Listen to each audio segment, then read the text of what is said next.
हरि ओम श्री सद्गुरु परमात्मने नमः। ओम श्री हरिये परमात्मने नमः। नमस्कार। और आप सबके चरणों में वंदन करता हुआ मैं शास्त्र सेवक नाथबाल नीला भगत आप सभी का वैदिक सिद्धि यूट्यूब चैनल और राम कथा रामचरित मानस के मास पारायण के 5वें दिन की कथा में हार्दिक स्वागत करता हूँ। जैसे आप सबको पता है कि यह जो कथा कर रहे हैं, यह जो मानस पारायण चल रहा है एक महीने भर का, उनका जो केंद्र बिंदु है या तो यह कथा का जो भाव है यह है कि अभी के समय हमारी सृष्टि पृथ्वी माता हर जीव यह कोविड महामारी जो चल रही है उनके सामने जूझ रहे हैं सब। तो हम सब प्रार्थना करेंगे यह कथा और सत्संग के माध्यम से भगवान के चरणों में कि भगवान हर जीव मात्र की रोग प्रतिकारक शक्ति खूब बढ़े और जीव मात्र यह महामारी तो ठीक, किसी भी प्रकार का रोग हो महामारी हो उनका सामना डटकर कर सके और जल्दी से जल्दी स्वस्थ हो। तो तुलसीदास जी ने उत्तरकांड में जो राम राज्य था उनकी सुंदर बात की है। उसमें से एक चौपाई जो हमारे राम कथा मानस के केंद्र बिंदु है उनका हम पठन करेंगे, मेरे साथ गाइए। देहि कदैवी कभोते कतापा राम राज नहीं काहू ही व्यापा। देहि कदैविक भौतिकतापा राम राज नहीं काहू ही व्यापा। राम राज्य में दैहिक दैविक भौतिक तीनों प्रकार के जो परिताप है वो ताप कभी व्यापते नहीं। तो हम भी हमारे हृदय में भगवान को प्रार्थना करें कि हमारे हृदय में राम राज्य की स्थापना हो और हम भी आधिदैविक आधिभौतिक और आध्यात्मिक इन तापों से मुक्त हो। यह प्रार्थना करते हुए रामचरित मानस की जो कथा गंगा है, आओ सब मिल के उसमें स्नान करें, डुबकी लगाए। चतुर्थ दिन के विश्राम तक हमने देखा था कि माँ पार्वती और शिवजी महाराज बैठे हुए हैं और शिवजी महाराज उनको कथा कह रहे हैं। अब पार्वती माता का सारा संदेह दूर हो गया और उनको कथा में और रुचि जगी और उन्होंने पूछा भगवान को कि शिवजी महाराज अब आप मुझे बताइए कि भगवान को तो फिर ये नर रूप भगवान ने क्यों धारण किया। तब शिवजी महाराज माँ पार्वती को बताते हैं, झब झब होई धर्म के हानि बाढ़ही असुर अधम अभिमानी करही अनीति जाई नहीं बरनी सीदही विप्र धेनु सुर धरनी। तब तब प्रभु धरि विविध शरीरा हरहि कृपा निधि सज्जन पीरा। शिवजी महाराज माँ पार्वती को कहते हैं कि जब जब धर्म की हानि होती है अधर्म बढ़ता है, असुर अधम अभिमानी लोग बढ़ जाते हैं, हर जगह अनीति व्याप्त होती है और साथ में विप्रधेनु सुर धरनी, विप्र यानी ब्राह्मण भगवान के भक्त सत्संगी लोग सब, धेनु यानी गाय माता, सुर देवताओं और धरनी मतलब पृथ्वी माता, जब जब इन लोगों पर संकट बढ़ता है तब तब भगवान अवतार धारण करके पृथ्वी पर आते हैं। आगे शिवजी महाराज कहते हैं, राम जन्म के हेतु अनेका, परम विचित्र एक ते एका। भगवान पार्वती जी को कहते हैं कि राम भगवान का जो जन्म है उनके बहुत सारे हेतु हैं और हर एक हेतु परम विचित्र है। विचित्र माने विशिष्ट, विशिष्ट है, बहुत सुंदर हेतु है। भगवान फिर कहते हैं आगे कि श्री हरि विष्णु भगवान, उनके जो द्वारपाल थे जय और विजय, वो जय और विजय को सनत कुमारों ने श्राप दिया था।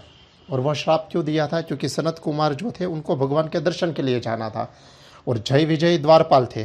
द्वारपाल का कार्य रहता है कि जो द्वार है उनको सही टाइम पे खोले दर्शन के लिए और सही समय पर बंद करें। तो जब भगवान निंद्रा में थे तो द्वारपालों ने सनत कुमार को अंदर आने नहीं दिया और बोला कि अभी आप जा ही नहीं सकते। तब सनत कुमार ने उन दोनों को श्राप दे दिया कि जो भगवान के हम भक्त हैं, तुम भगवान और भक्त के बीच में आड़े आ रहे हो और तुम भगवान के यहाँ होते हुए भी, द्वारपाल होते हुए भी तुम समझ नहीं पाते कि जो भक्त हैं उनको भगवान से मिलने देना चाहिए। तो तुम्हारी जो बुद्धि है, तुम रहते हो भगवान के लोक में पर तुम्हारी बुद्धि तामसिक है, इसलिए हम तुम्हें श्राप देते हैं कि यहाँ से तुम दूसरे लोक में चले जाओगे। जब जय विजय बहुत प्रार्थना करते हैं तब उनको ऐसा मतलब यह श्राप फिर वरदान रूप भी साबित होता है, क्योंकि उनको 3 जन्म की बात बताई जाती है कि 3 बार जन्म होगा असुरकुल में और वहाँ पे भगवान से ही तुम्हें मुक्ति मिलेगी और फिर वापस तुम यहाँ इस पद पर आ जाओगे। दूसरा जो था वो नारद जी ने भगवान को श्राप दिया था, वह कथा है। और उसके कारण भगवान को मनुष्य रूप धारण करके आना पड़ा। तीसरा जो हेतु है वो यह भी है कि मनु और शत्रुपा ने तप किया था, तब से प्रसन्न होकर भगवान ने दर्शन दिया और उन लोगों ने भगवान से मांगा कि आप जैसा आप आओ प्रकट हो। तो भगवान ने बोला कि मेरे जैसा तो कोई नहीं है, मैं खुद आपके वहाँ आऊँगा। तो यह 2-3 जो कारण है उसके कारण भगवान ने जन्म लिया। अब राम कथा सुनते सुनते पार्वती जी को भी आश्चर्य हुआ। यह आश्चर्य इसलिए क्योंकि शिवजी महाराज ने बताया कि नारद जी ने भगवान को श्राप दिया। तो पार्वती जी कहती है कि भला नारद जी भगवान को श्राप क्यों देंगे, वो तो परम हरि भक्त है। तब शिवजी मुस्काते हैं और उनकी कथा आगे बताते हैं। नारद जी ऐसे कहीं पे जा रहे थे तो वहाँ पे बहुत सारी अप्सराएं और वो सब थे। तो उन सब को देखने के बाद भी नारद जी को काम में वो लीन नहीं हुए, मतलब काम पर विजय प्राप्त किया नारद जी ने। तो उनका अभिमान आ गया नारद जी को। कल हमने बात की थी, मतलब पिछली जो कथाएं चली उसमें तुलसीदास जी ने लिखा था कि दक्ष जब बड़ा अधिकार पावा, कि दक्ष राजा को बड़ा अधिकार प्राप्त हुआ तो शिव जी को नीचा दिखाने के लिए यज्ञ किया था। तो वो अधिकार का अभिमान था, भक्ति का भी अभिमान होता है। यहाँ पे नारद जी परम भक्त है पर काम पर विजय प्राप्त करने का उनको अभिमान आ गया सूक्ष्म। शिव जी महाराज को मिले और शिव जी महाराज से सारी बात की, ये प्रसंग सुनाया। शिव जी महाराज मन में मन हंसे। शिव जी ने कहा कि ठीक है, यह बात आपने मुझे बताई, अब ये दूसरे किसी को ये प्रसंग मत कहना ऐसे करके। अपने खुद की जो प्रशंसा है, आत्म प्रशंसा मत करना, न करना। फिर भी नारद जी श्री हरि के पास जाते हैं और वहाँ पे अपनी प्रशंसा करते हैं। तब भगवान तो बड़े दयालु कृपालु है, हरदम सदा अपने भक्त के बारे में सोचते रहते हैं। तो भगवान ने क्या करा कि उन्होंने अपनी माया एकदम व्याप्त कर दी। ऐसी सुंदर माया व्याप्त की और एक बहुत ही सुंदर नगर बना लिया। श्रीनिवासपुर करके नगर की रचना की। वहाँ के जो राजा थे उनकी एक सुंदर कुंवारी कन्या थी। अब नारद जी वहाँ पे पहुँचे तो वो नगर देखते ही शोभित हो रहा था। नारद जी वहाँ पे रुके, पता चला कि स्वयंवर होने जा रहा है। अब नारद जी तो स्वयंवर में शामिल होने के लिए चले गए। नारद जी को यह पता नहीं था कि भगवान ने माया व्याप्त की उसमें नारद जी का जो है स्वरूप कपि रूप बना दिया था। अब स्वयंवर में नारद जी आगे बैठे हुए थे, स्वयंवर शुरू हुआ। जो सुंदरी थी कुंवारी वो हार लेके आई, आगे बढ़ी, धीरे धीरे नारद जी के पास आई। नारद जी को लगा कि अभी मुझे पहना देगी, क्योंकि मैं तो बहुत सुंदर हूँ, सुशील हूँ, गुणवान हूँ।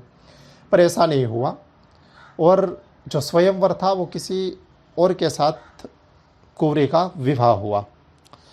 तो यह घटना से नारद जी को बहुत ही दुख हुआ और उनको लगा कि यह कैसे ऐसे हो सकता है, और दूसरे लोग नारद जी के सामने हंसने लगे। तब नारद जी सरोवर नदी में जा गए। वहाँ पे उसने अपना मुख दर्शन किया, तो अपना मुख दर्शन से उनको बहुत ही क्रोध हुआ, क्योंकि उनका जो मुख था वो कपि वानर जैसा था। तब नारद जी क्रोधित होकर श्री हरि भगवान के पास आए और नारद जी ने भगवान को श्राप दिया। बंचेहु मोहे जवनी धरि देहा, सोई तनु धरहु श्राप मम एहा। कपियाकृते तुम्हकीन्हि हमारी, करिहहि की ससहाय तुम्हारी। मम अपकार केन्ह तुम भारी, नारी बिरह तुम होब दुखारी। नारद जी क्रोधित होकर भगवान के पास आए और कहा कि आपने मेरा मुख कपि जैसा कर दिया और मैं आपको श्राप देता हूँ कि आप तनु अवतार मतलब मनुष्य शरीर अवतार आपको लेना होगा, और आपने मेरी जैसे आकृति की है, ऐसे आकृति वाले लोग आपकी सहाय करेंगे, उनसे ही आपको सहाय मिलेगी। और मुझ पर आपने बहुत बड़ा अपकार किया है, तो नारी के बिना मतलब आप जब अवतार धारण करेंगे, तन शरीर धारण करके जाएंगे पृथ्वी पर, तब आपकी जो पत्नी है नारी, उनसे आपका वियोग होगा। नारी के बिना आप दुखी हो जाओगे, आपको दुखी होना पड़ेगा। ऐसे भगवान श्री हरि को श्राप दिया। भगवान ने श्राप सुन के थोड़ा हंसे और अपनी माया को वापिस अपने हृदय में बिठा दिया। जैसे ही माया दूर हुई, नारद जी को बहुत ही दुख हुआ। नारद जी भगवान के शरण में चले गए और गिड़गिड़ाने लगे। तब भगवान ने कहा कि यह सब मेरी माया से ही हो रहा है, आप मेरे परम भक्त हो। काम विजय का थोड़ा सूक्ष्म अभिमान आपको आया था, वो अभिमान दूर करने के लिए मैंने यह सब लीला की थी। अब शिव जी कहते हैं कि यह जो नारद जी को भगवान ने श्राप दिया था, यह भी एक कारण है कि भगवान मनुष्य अवतार धारण करके आए। फिर शिव जी भगवान पार्वती माँ को कहते हैं, हरि अनंत हरि कथा अनंता, कहि सुनहि बहु विधि सब संता। रामचंद्र के चरित सुहाए, कल्प कोटि लगी जाहि न गाए। राम सिया राम जय जय राम। राम सिया राम जय जय राम। शिव जी भगवान कहते हैं कि हरि अनंत है, हरि की कथा अनंत है। बहुत सारे संत जो है, महंत है, साधु, ब्राह्मण, ऋषि मुनि, महात्मा, सब भगवान की कथाएं कहते रहते हैं। और रामचंद्र के इतने चरित्र है और इतने सुंदर चरित्र है कि कल्प कोटि, मतलब कोटि करोड़ों करोड़ों कल्प तक भी अगर ये कथाएं गाते रहे तो भी इनका अंत नहीं होगा। देखो शिवजी महाराज में क्या बात कहूँ आपको। शिवजी महाराज जो है ना, परम ज्ञानी है, परम योगी है, परम भक्त है, क्या क्या नहीं है वो। और तुलसीदास जी शिवजी महाराज के मुख से ये सारी बातें बताते हैं। अब देखो जो भक्त है वो तो यही मांगते हैं कि जन्मों जन्म मुझे मनुष्य तन मिले और मैं भगवान की भक्ति करता रहूं। फिर से मैं एक बार नरसिंह मेहता को याद करूंगा। श्री नरसिंह मेहता जो गुजरात के जो परम भक्त कवि हो गए, उन्होंने लिखा है, हरि न जन तो मुक्ति न मांगे जी जी जी जी, मांगे जन्मो जन्म अवतार रे। हरि के जन है, जो हरि के भक्त है, वो क्या मुक्ति नहीं मांगते। उनको मुक्ति क्या, मुक्ति मोक्ष कुछ पड़े नहीं है। वो तो जन्मों जन्म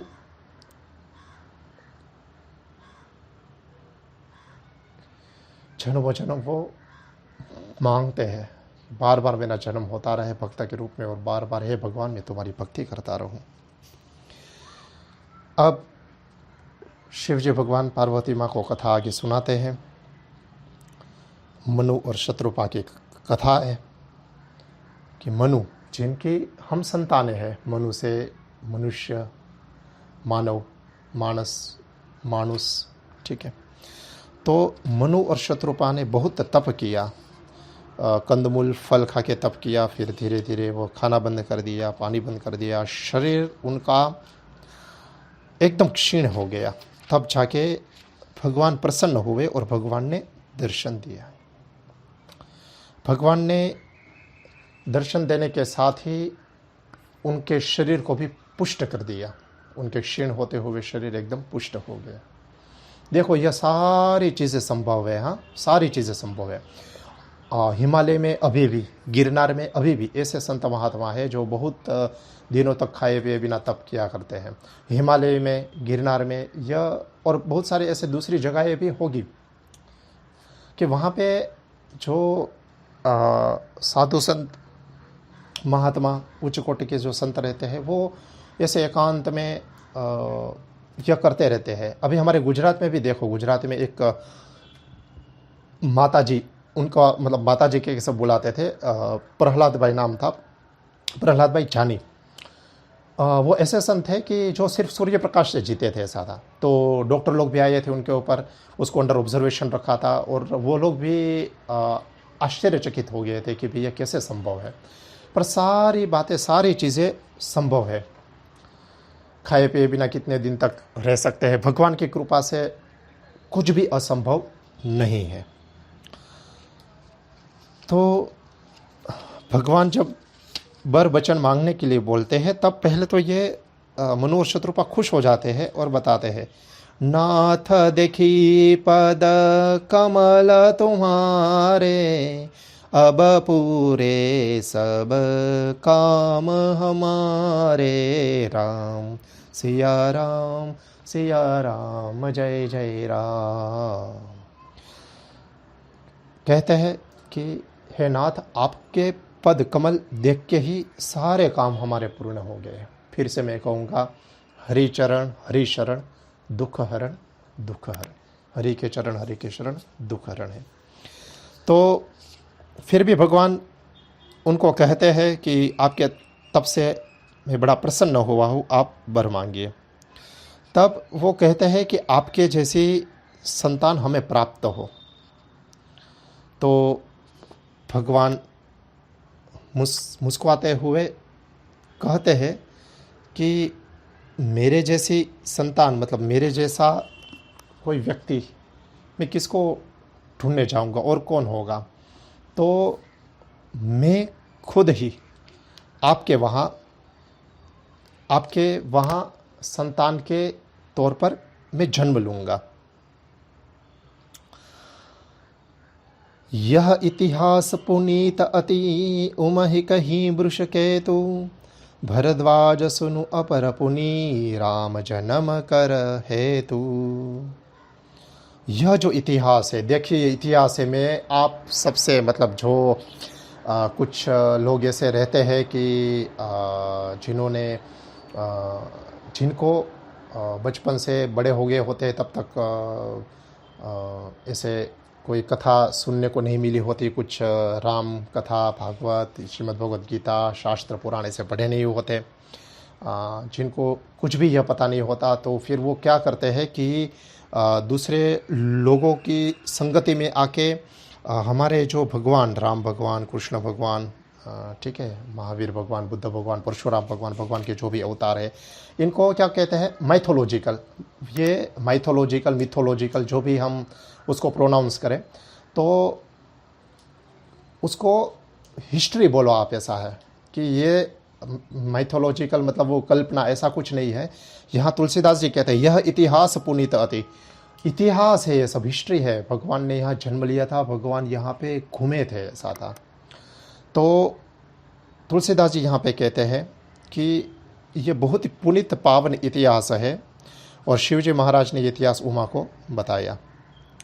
अब यह चीज़ कौन कह रहा है, याज्ञवल्क्य जी भरद्वाज मुनि को कह रहे हैं कि शिवजी महाराज देखो, कुंभ मेले में याज्ञवल्क्य आए थे, भारद्वाज मुनि ने रोक लिया। भारद्वाज मुनि के कहने से याज्ञवल्क्य जी उनको कथा सुना रहे हैं।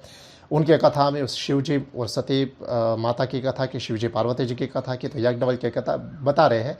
एक कथा के अंदर दूसरी कथा चल रही है। याज्ञवल्क्य भारद्वाज जी को कथा कह रहे हैं, उसमें वो बता रहे हैं कि शिवजी महाराज पार्वती जी को कथा कह रहे हैं। तो शिवजी महाराज ने पार्वती को यह पुनीत इतिहास बताया। ऐसा याज्ञवल्क्य भारद्वाज जी को कहते हैं कि यह एक और कारण हो गया राम जन्म का, ठीक है। मनुष्य रूपा का तप हो गया, नारद जी को जो अभिमान आया था वो हो गया, और जय विजय को जो श्राप मिला था वो। तो यह सब कारण थे जिनके कारण भगवान श्री राम यहाँ पृथ्वी पर अवतार धारण करने के लिए आए। यहाँ पे हमारी जो राम कथा, रामचरितमानस, उनका पाँचवें दिन की कथा, मास पारायण का जो 5वां विश्राम है वो यहीं पर है। मैं सबसे कर जोड़, हाथ जोड़ यही प्रार्थना करूंगा फिर से कि आज का जो हमने सत्संग किया, आपने यह जो कथा सुनी, तो कृपया करके यह चैनल को सब्सक्राइब कीजिएगा, आपकी जो कमेंट है वो डालिएगा, लाइक कीजिएगा, और कृपया करके आपके परिवार वाले हैं, आपका मित्र सर्कल है, आपके जो व्हाट्सएप ग्रुप है, फेसबुक है, हर कहीं पे भी यह भगवान की राम कथा, हरि कथा है वो डालिएगा। क्योंकि शास्त्र यह कहते हैं कि हर कोई जो बड़ी बड़ी राम कथा, भागवत कथा के आयोजन करते हैं, तो उसमें तो बहुत सारे लोग जो है बड़े यजमान, वो ओपन इनविटेशन देते हैं, खुला आमंत्रण होता है, जितने भी लोग क्यों ना आ जाए, हज़ारों लाखों की संख्या में आते हैं, भोजन कराते हैं। तो अभी तो वो सारी चीज़ें शक्य नहीं है। तो कम से कम हम इसी चीज़ों में हम निमित्त बन सके कि यह जो राम कथा है, चैत्र मास में तो इनका बड़ा महत्व है, एक प्रकार से पारायण हो जाता है, साधना हो जाती है, तप हो जाती है। तो हम ऐसा प्रयत्न करें कि हमारे जो मित्र है, परिवार वाले हैं, आगंतुक जन है, साधक है, सबके साथ यह शेयर करें, ताकि और सब भी हमारे साथ मिलकर प्रार्थना करेंगे, हमारे भाव, हमारी श्रद्धा और दृढ़ होगी। सारे शब्द प्रार्थना ब्रह्मांड में जाएंगे, ब्रह्मांड में वापस ऊर्जा के रूप में आएंगे, और सब लोग बहुत जल्दी स्वस्थ हो जाएंगे, सबकी रोग प्रतिकारक शक्ति बहुत बढ़ जाएगी। हम फिर से प्रार्थना करेंगे, हे भगवान, आज की राम कथा का पुण्य फल जो उत्पन्न हुआ हो वो सारे जीव मात्र की रोग प्रतिकारक शक्ति बढ़े, ऐसी आप कृपा करना।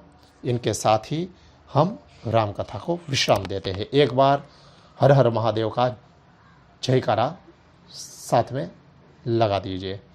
नमः पार्वती पतये हर हर महादेव हर। ओम शांति शांति शांति।